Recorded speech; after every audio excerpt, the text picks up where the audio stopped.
Hello friends! జాతిరత్నాలు సినిమాతో మనందర్నీ కడుపుబ్బ నవ్వించిన director Anudeep ఈసారి mass కా దాస్ విశ్వక్సేన్తో కలిసి ఫంకీ అనే సినిమాతో వచ్చారు.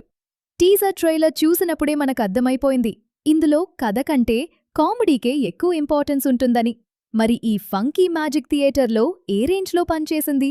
మనం పెట్టుకున్న అంచనాలను అంచుదుకోగలిగిందా లేక మిస్ ఫైర్ అయిందా? Let's get in to the review. ముందుగా కథ గురించి చెప్పుకుంటే ఇది చాలా సింపుల్ కథ. విశ్వక్సేన్ ఇందులో ఒక డైరెక్టర్ కావాలనుకునే ఇన్నసెంట్ కుర్రాడు. 4 కోట్ల బడ్జెట్ అనుకున్న సినిమా కాస్త 40 కోట్లవుతుంది. ఈ ప్రాసెస్లో మన హీరో ఫేస్ చేసిన సిచ్యువేషన్స్ ఏంటి, హీరోయిన్తో లవ్ స్టోరీ ఎలా సాగింది, మధ్యలో వచ్చే వింత క్యారెక్టర్ల వల్ల జరిగిన రచ్చ ఏంటి అనేదే ఈ ఫంకీ మూవీ. అనుదీప్ సినిమాలో మనకు తెలిసిందే, లాజిక్ అడగకూడదు, కేవలం నవ్వుకోవాలి. ఫస్ట్ హాఫ్ చాలా రీఫ్రెషింగ్గా ఉంటుంది. Anudeep mark one liners, punch డైలాగులు అక్కడక్కడ బాగా పేలాయి.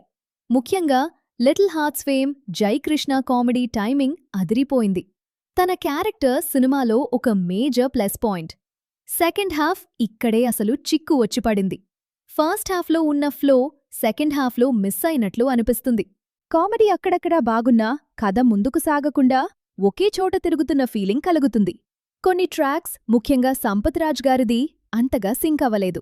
విశ్వత్ తన ఎనర్జీతో సినిమాను నిలబెట్టే ప్రయత్నం చేశారు. కొన్ని సీన్లలో ఆయన బాడీ లాంగ్వేజ్, డైలాగ్ డెలివరీ చూస్తుంటే డైరెక్టర్ అనుదీప్ని ఇమిటేట్ చేస్తున్నారా అనిపిస్తుంది. కాని ఓవరాల్గా తన పర్ఫార్మెన్స్ బాగుంది. కయాదు లోహర్ ఈ సినిమాకి ఈవిడే పెద్ద సర్ప్రైజ్. స్క్రీన్ మీద చాలా గార్జియస్గా కనిపించారు. తన యాక్టింగ్ కూడా డీసెంట్గా ఉంది. ఆడియన్స్కు, ముఖ్యంగా యూత్కు కయాదు బాగా నచ్చుతుంది. సినిమా చూడటానికి చాలా కలర్ఫుల్గా, రిచ్గా ఉంది. పాటలు ఓకే అనిపిస్తాయి కానీ ప్లేస్మెంట్ బాలేదు. సెకండ్ హాఫ్లో వచ్చే ఆ ఐటమ్ సాంగ్ అయితే కొంచెం ఫోర్స్గా అనిపిస్తుంది. బ్యాక్గ్రౌండ్ స్కోర్ అక్కడక్కడ ఖైదీ లాంటి సినిమాలను గుర్తుచేస్తుంది. మేబీ అది సెటైరేమో. సీన్ల మధ్య జంప్స్, యాబ్రప్ట్ కట్స్ వల్ల కథలో కంటిన్యూటీ మిస్ అయింది. డబ్బింగ్ లిప్సింగ్ కూడా కొన్ని చోట్ల సరిగ్గా లేదు. ఫైనల్గా చెప్పాలంటే ఫంకీ ఒక కంప్లీట్ టైంపాస్ మూవీ. మీరు అనుదీప్ మార్క్ సిల్లీ కామెడీని ఎంజాయ్ చేసేవారైతే, ఎలాంటి ఎక్స్పెక్టేషన్స్ లేకుండా వెళ్తే కొన్ని చోట్ల బాగా నవ్వుకుంటారు. కానీ జాతిరత్నాలు రేంజ్ ఎంటర్టైన్మెంట్ ఆశిస్తే మాత్రం కొంచెం డిసప్పాయింట్ అవ్వచ్చు.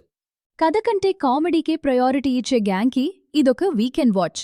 లవ్ స్టోరీ ప్లెజెంట్గా ఉన్నా నరేటివ్లో బలం లేకపోవటం వల్ల సినిమా యావరేజ్ దగ్గరే ఆగిపోయింది. మరి మీరీ సినిమా చూసారా? చూసుంటే మీకు ఏ క్యారెక్టర్ నచ్చింది? అనుదీప్ కామెడీ మీకు వర్కౌట్ అయిందా లేదా? కింద కామెంట్స్లో చెప్పండి. మరిన్ని ఇంట్రెస్టింగ్ మూవీస్ రివ్యూస్ కోసం మన ఛానల్ని ఇప్పుడే సబ్స్క్రైబ్ చేసుకోండి. Thanks for watching.